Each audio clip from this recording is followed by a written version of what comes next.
Hi, Marlon Price again.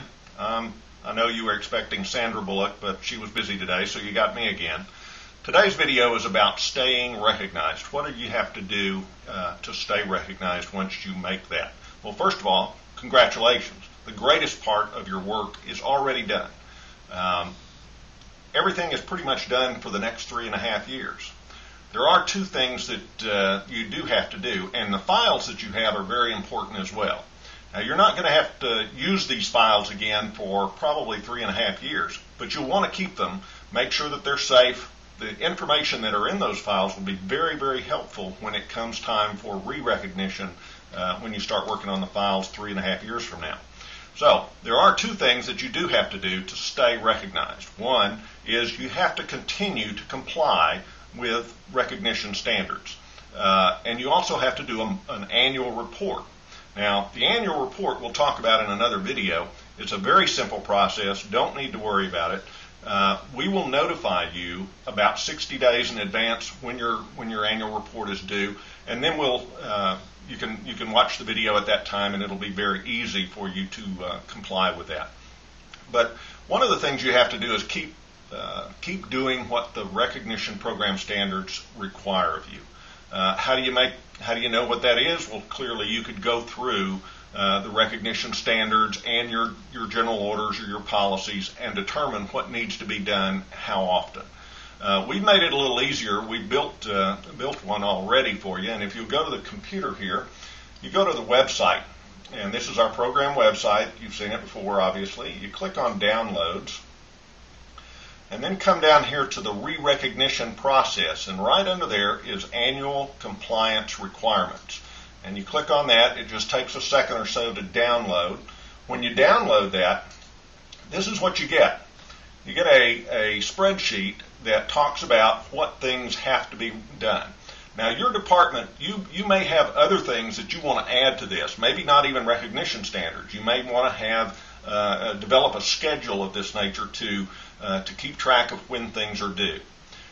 One of the things that's required, though, is every year in the annual report, if you have made any changes to any of your policies that deal with the recognition standards, you'll need to submit a copy of that. So one of the first things you need to do is assign someone, and it may be the program manager, to just keep track of all the written directives, any changes in the written directives in a year. Maybe you just have a box of them on your desk, and every time a new policy is issued, you put a copy of it in there, just so that you can keep track of the policies that have changed during the year. Now, the actual standards are listed along here. These are the standards that require something be done on a regular basis. Now, these are the requirements of the recognition program. Your agency may do them more frequently if you choose to. For instance, under 301, annual firearms qualification. Well, your agency may qualify 3 times a year. So if you want to, you may want to put in there instead of annual, you may want to put in 3 times a year.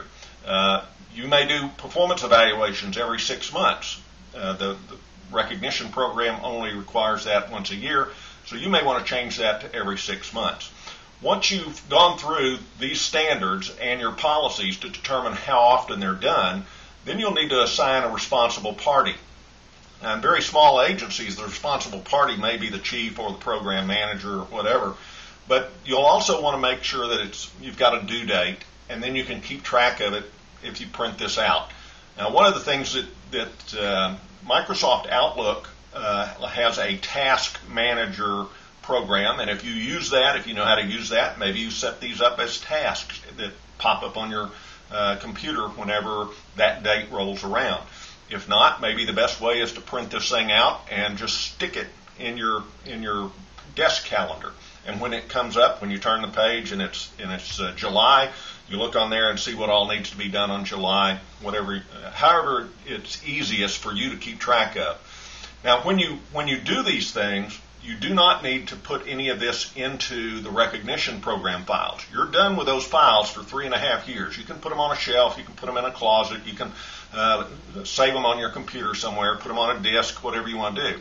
Those are going to be very important to you when time comes for you to go through the re-recognition process. But when you do these time sensitive things that are required by the program, like doing the performance evaluations, then you'll put those in the regular departmental files where you normally file them. Maybe the firearms qualification goes into the training file. Maybe the performance evaluations go into the individual personnel files. You just file them like you normally do, normally go about the business in your department. Now, there are some per event items that have to be done. Anytime you have a supervisor promoted, obviously you have to do a training program for them. If you have a use of force, you have to report it, and you keep track of all those forms. Pursuit reports, you have to do a pursuit report and a review of that each time it happens, and an after-action report per each event. Now, those things are done on an event basis, and then anytime you have a new employee, you have to train that new employee in all of the program requirements as well. Many times that's done by issuing a copy of the policy manual and having them sign for it. Copies of those signature documents where they received copies of the policies of the department will be very beneficial at the time when the time comes for re-recognition. So that's basically all you have to do. We'll talk about the annual report in another video, but it's very easy to stay recognized as long as you keep doing the things that the policies and procedures and the standards of the program require. So hope that answers your question. You can download one of these things off the download section of the website, and we'll talk to you later.